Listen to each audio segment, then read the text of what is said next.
La Zona Cero. Entramos en un monográfico muy cinematográfico, efectivamente. Vamos a hablar de esas películas malditas que tantas veces nos solicitáis.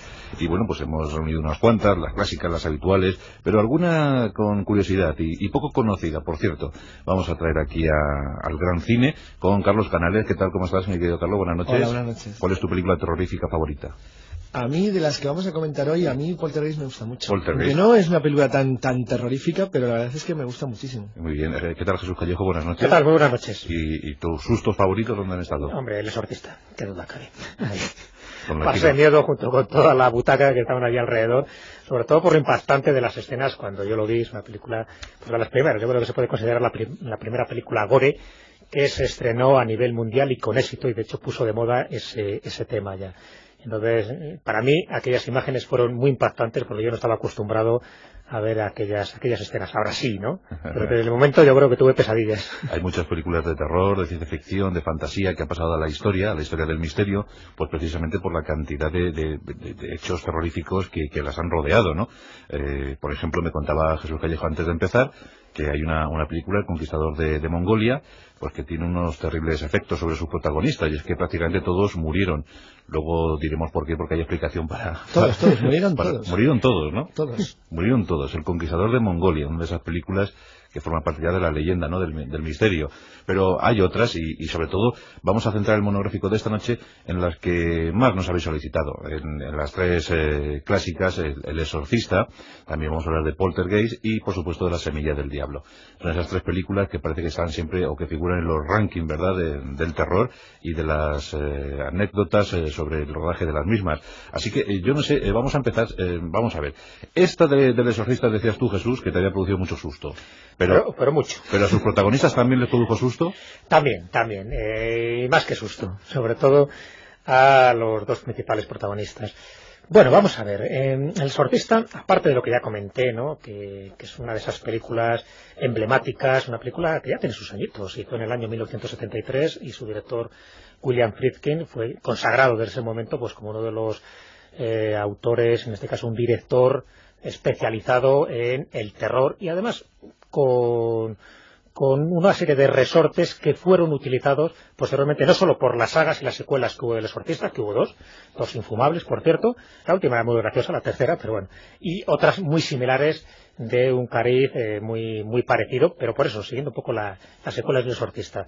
¿Qué ocurre? Que esa película la tenemos todos como una película con imágenes muy impactantes, entre ellas Linda Blair, que era la niña protagonista, que en aquel momento tenía 13 años, pues ya quedó encasillada para toda su vida como la niña poseída por el demonio, una deslenguada, vomitando jugos gástricos de color verde y girando la cabeza a 360 grados. Yo creo que ya quedó inmortalizada de por vida, y desde luego ya no pudo quitar ese rol en toda su vida esta chica Linda Blair. Por otra parte, también quedó inmortalizada una música también emblemática de Michael Oldfield, la de Tubular Bells, que esa se asocia también, y de hecho después la secuela también que hubo de Tubular Bells. Y su autor, que es William Peter Blatty, se basaba en una novela suya, que por cierto él era el productor y él fue el director del Exorcista 3, y hizo muchísimo dinero con esta película. A él no le cayó ninguna de estas maldiciones. Así que ya tenemos un poco los componentes de por qué la película es famosa sin el componente maldito. Si además le añadimos un componente maldito, pues ni que decir tiene que estamos hablando de una serie de leyendas urbanas que se generaron alrededor de esta película, muchas de ellas exageradas desde mi punto de vista. Una de las que corría, bueno, pues un poco a los pocos meses de ser estrenada, es que muchos espectadores tenían que ser llevados en una ambulancia debido a los desmayos provocados por el terrible shock emocional. Bueno, hay mucha leyenda urbana en este caso. Se hablaba también de fenómenos paranormales durante el rodaje, como que se incendió un plató y que eso ocasionó heridas no solo pues a los protagonistas, sino pues a gente del equipo. También se supo, y aquí un poco desmitifico a lo mejor lo de el incendio del plató, que fue auténtico, pero no por causas sobrenaturales, porque días antes habían despedido al diseñador, y parece que en un ataque de venganza las sospechas recaían y que él pudo haber incendiado este plató. En fin, quiere decir que sin que se produjeran muertes relacionadas con esta película, a diferencia de lo que ocurrió con Poltergeist, que después diremos por qué, sí ocurrieron varios percances a lo largo del rodaje que sí generaron contusiones, golpes, quemaduras, y rápidamente se generó ese halo de película maldita, entre otras cosas porque estamos hablando de una película muy sacrílega, muy herética, porque se hablaba de cosas y se reproducían escenas. Hay una escena donde la niña Linda Blair, que tenía 13 años y se la obligaba a hacer cosas, pues desde el punto de vista bastante espeluznantes. Una de las escenas es que la gente se masturbaba con un crucifijo. Eso para aquella época, incluso para ahora, me parece que era demasiado fuerte y rompía muchísimos moldes éticos, morales e incluso de estética cinematográfica. Por lo tanto, se considera película emblemática y película maldita. Pero vamos, Carlos, no hubo un exagerado número de bajas, ¿no? Bueno, la principal fue Jack McGowan, que era quien interpretaba a Bruce Dennis en la película, que falleció 2 días después de interpretar su propia muerte. Fue la muerte principal que hubo. Pero no, en el caso del Exorcista, yo quería continuar sobre Jesús. El Exorcista es unas 3 grandes películas, 4 o 5 películas de terror de los años 70 que cambian completamente el cine tal y como era hasta la época. Es decir, habría que unirla, por ejemplo, pues a Tiburón, a Alien, que es la última, del año 80 ya, o a La Matanza de Texas. Las 4 cambian la forma de hacer el cine de terror porque introducen elementos nuevos. Bueno, no vamos a hablar de cine, en el caso, por ejemplo, de Tiburón sería que es la primera película de terror que es al sol, no hay ninguna lluvia, ningún castillo siniestro ni nada parecido. Bueno, podríamos así contarlo una a una. Pero es que en El Exorcista hubo algo más, que es lo que ha dicho Jesús al final. Es que El Exorcista es la primera película de terror sobre la que se organiza todo un sistema de impacto mediático que los productores de la película aprovecharon de manera muy conveniente e incluso hasta interesada.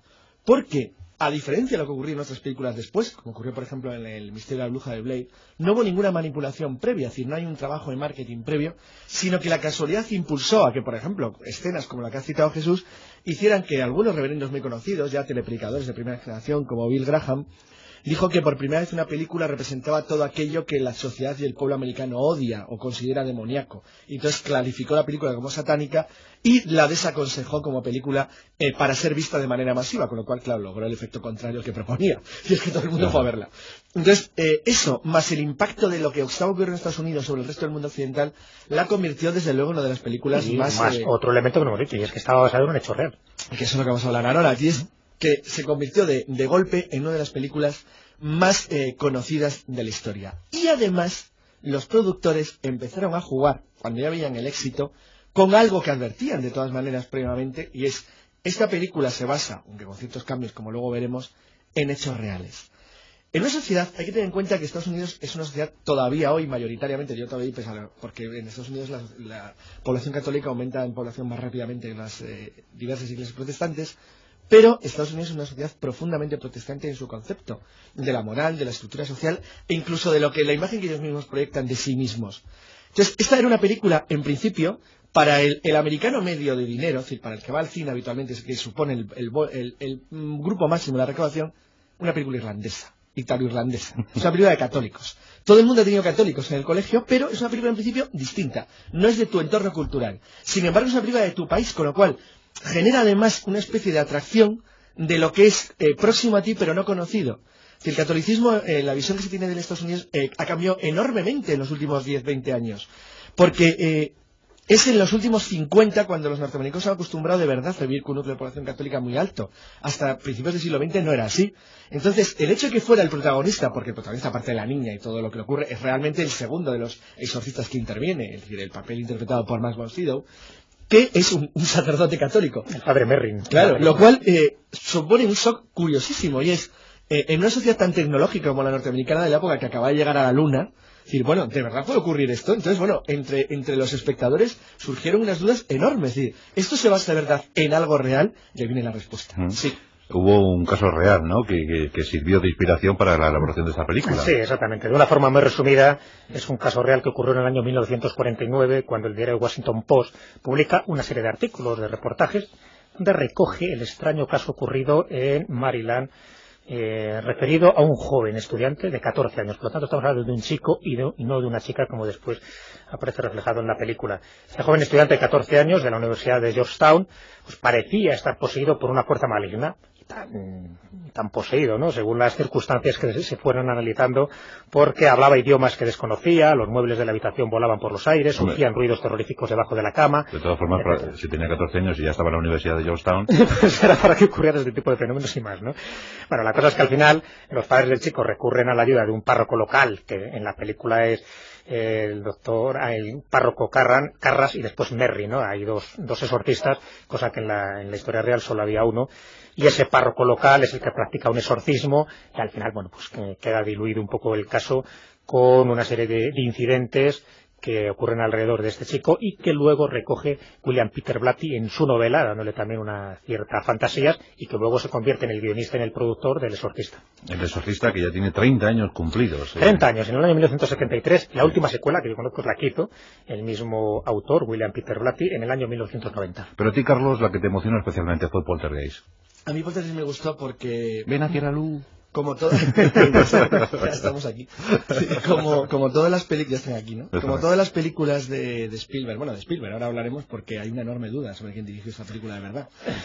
Oficialmente Tobe Hooper. Claro, porque la película en realidad es de Tobe Hooper. Lo que pasa es que Spielberg se entrometió de tal manera que quedan serias dudas. Luego haremos una pequeña referencia para determinar quién de verdad la hizo. A mí me gusta mucho Poltergeist por dos razones. Primero, porque pone de moda una variante de lo que Jesús y yo hemos investigado siempre, la casa enduendada, aunque no es exactamente lo mismo que el Poltergeist, pero bueno, la casa en la que ocurren cosas raras. Segundo, porque en el mejor estilo Spielberg, la película empieza de una manera no cómica, pero sí francamente humorística e incluso entretenida. Es decir, parece una película más divertida. La primera escena ya es sintomática, cuando el amigo del padre de la niña protagonista va con las latas de cerveza de la caja para un partido de fútbol americano y los niños cruzan los coches teledirigidos en la acera para que se caiga a propósito, que empieza con una cosa que más de niñitos, pero no tiene mayor importancia, y poco a poco va habiendo un crescendo en lo cual las primeras escenas en las que la niña interactúa con una teleplastia, otra cosa por la que me gustó, es la primera vez que una película refleja la teleplastia como un fenómeno paranormal de las consecuencias exageradas, obviamente, pero que al principio, cuando la niña simplemente se fija en el canal muerto de la televisión y se va quedando viendo las rayas que salen, que es una escena para mí impresionante, cuando sale la bandera americana al acabar el canal y la niña simplemente se queda adelante mirando, como poquito a poquito la película va evolucionando hasta convertirse en una auténtica película de terror, sin serlo al principio, en absoluto. Entonces, eso a mí realmente me gustó muchísimo cómo lleva la película, sea quien sea el director definitivamente. No, Steven Spielberg se sabe que la produjo junto a Frank Marshall, la escribió y al final fue el que montó las escenas mientras él estaba dirigiendo ET, el extraterrestre. Claro, exacto, es que él tenía las asociaciones, se elige a Tobe Hooper, que era muy famoso por La Matanza de Texas, y le encargó hacer la película. Lo que pasa es que, por ejemplo, Jerry Goldsmith, el autor de la música, dice que es que se entrometía de tal manera que es que al final le cortaba, le quitaba, le indicaba, le hacía, que al final lo dejaba vivir al pobre. Y bueno, ahora como veremos, Poltergeist es una de las películas de terror de la década de los 70 que reúne, bueno, es del 82. No, del 81. De los 80, que reúne más, no misterio solamente sobre lo que presenta o representa, que ya veremos que es de las más modernas en su concepto, en el concepto del fenómeno paranormal que simboliza, sino en algo peor. Y es que esta es una de las películas que más desgracias ha causado a aquellos que la interpretaron. A ver, vamos a entrar en las incidencias. Parte de incidencias. El papel de Carol Ann, que es la protagonista, la niña, que primero Spielberg, fíjate, había pensado en Drew Barrymore, la niña de ET, el extraterrestre. Ya por entonces le daba al alcohol y parece que no era muy adecuado el personaje, es cierto. Al final acabó esta chica alcoholizada. Sí. Y al final pues hace que lo interprete O'Rourke, que también protagonizó las dos secuelas, tanto la de 1986 como la de 1988. Bueno, pues O'Rourke en 1988 fallece inesperadamente por una parada cardiopulmonar cuando tan solo contaba 13 años de edad. Claro, esto ya fue muy significativo. También se pensó, hay rumores por ahí que dicen que murió después de la primera película, y no es cierto, es que ella protagoniza las tres y muere en la última, en 1988. Claro, ya era como muy significativo, ¿no?, esta muerte inesperada. Tenía 13 años de edad y bueno, nunca se llegó a esclarecer muy bien las causas de la muerte, a pesar de que técnicamente era una parada cardiopulmonar. ¿Qué ocurre? Que la hermana mayor en la película, que es Dominique Dunne, también tuvo un trágico destino, ya que tras el rodaje de Poltergeist fue estrangulada por su exnovio, falleciendo tras permanecer 5 días en coma. Estamos hablando de dos personas muy implicadas directamente con la película, con Poltergeist, que mueren, bueno, pues de una forma, ya no digo que extraña, pero muy súbita y muy impactante para la gente. De hecho, corrieron infundados rumores de que falleció en circunstancias extrañas durante el rodaje, lo cual no es cierto. Ya digo que la que hacía de hermana, Dominique Dunne, muere después y estrangulada por su exnovio. Claro, todo esto ya genera muchísima expectación, muchísima polémica, se convierte en película maldita. Sabes que todas las películas malditas, como leitmotiv, es que haya ocurrido algún tipo de circunstancia extraña, muertes súbitas, fenómenos de poltergeist o sobrenaturales. Aquí tenemos un poco de todo, porque durante el rodaje contaron el equipo técnico que se producían apagones inesperados de la luz, crujidos de las tarimas sin que nadie estuviera por allí, cosas de estas. Asócialo a la muerte de O'Rourke y a la que hacía de su hermana Dominique Dunne, ya tienes el prototipo de una película maldita por excelencia. Bueno, lo cierto, Carlos, es que si miramos todas las producciones hollywoodienses, pues seguro que en cada una de ellas vamos a encontrar anomalías, alguna cosa que ocurre, sí, lo que alguna pasa es que extraña. lo que es raro es que ocurra a los protagonistas, las personas que llevan el papel principal de la película, y sobre todo en este caso a la persona que tiene el contacto paranormal directamente y no a cualquiera de los demás. Y además, hombre, hay algo añadido también más raro, es que los que mueren son los dos más jóvenes que hacen la película. Son la niña y su hermana, no mueren ni su madre ni su padre, es decir, son los dos más jóvenes de todos los que intervienen. Luego la película además tenía una serie de guiños extraños que en principio fueron provocados por Spielberg, por cosas tan curiosas que hace en el cine, que luego han tenido mucha trascendencia en elementos posteriores de lo que es la escenografía de los fenómenos poltergeist. Por ejemplo, hay una escena que curiosamente él metió porque quería que recordara En busca de la arca perdida, a propósito, y es que uno de los expertos en parapsicología que llega a la casa se mira en un espejo y se le derrite la cara, que es lo que le pasa al malo al final de la arca perdida. O por ejemplo cuando la madre, es decir, la protagonista, es decir, la madre de la niña protagonista la riñe porque está sobrealimentando a los peces de la pecera y le dice: ten cuidado que se pueden convertir en tiburones, y lo dice Spielberg. Por eso se nota que el que la dirigió realmente fue Spielberg y no Hooper. Y los detalles de esos que están buscados para que luego toda la escenografía que acompaña el fenómeno paranormal, que realmente no tiene por qué dar en la forma de poltergeist, que por supuesto es una exageración. Sin embargo, lo que sí que es cierto es que ha sido imitada hasta aburrir. Aburrir porque generó ya la idea de cómo tiene que ser una teleplástica y todo lo que lo rodea. Pero voy a pedir vuestra opinión porque seguro que a los oyentes les va a interesar muchísimo. A ver, vuestra opinión como expertos en el mundo del misterio, que habéis investigado tantos casos, que habéis visto tantas cosas, tantas fotografías, tantas películas, en vuestra opinión.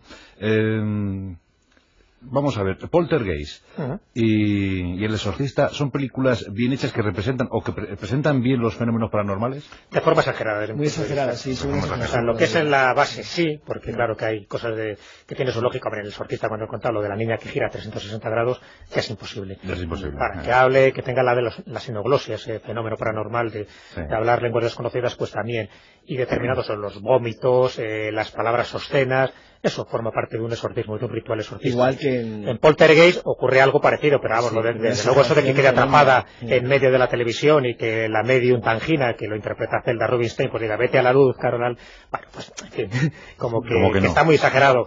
Aunque después el final lo intenta arreglar diciendo que la casa se había ubicado en un antiguo cementerio indio y que eso es lo que generó todos los fenómenos poltergeist. Bueno, pues en parte tiene su lógica. Vamos a hacer un segundo monográfico dedicado a las películas malditas, donde incluiremos La semilla del diablo y otras, pero antes de terminar porque ya se nos come el tiempo, dinos, Carlos, ¿por qué murieron los del Conquistador de Mongolia? Tuvieron la feliz idea de elegir una parte del desierto de Utah, parecida a Mongolia, para hacer la película, con un ligero inconveniente, y es que había sido una zona de pruebas nucleares, y murieron de cáncer todos. Y eso no hay fenómeno paranormal que lo resista. Pues más de 90 personas del equipo murieron de cáncer, incluido el director, Dick Powell, y todas las estrellas.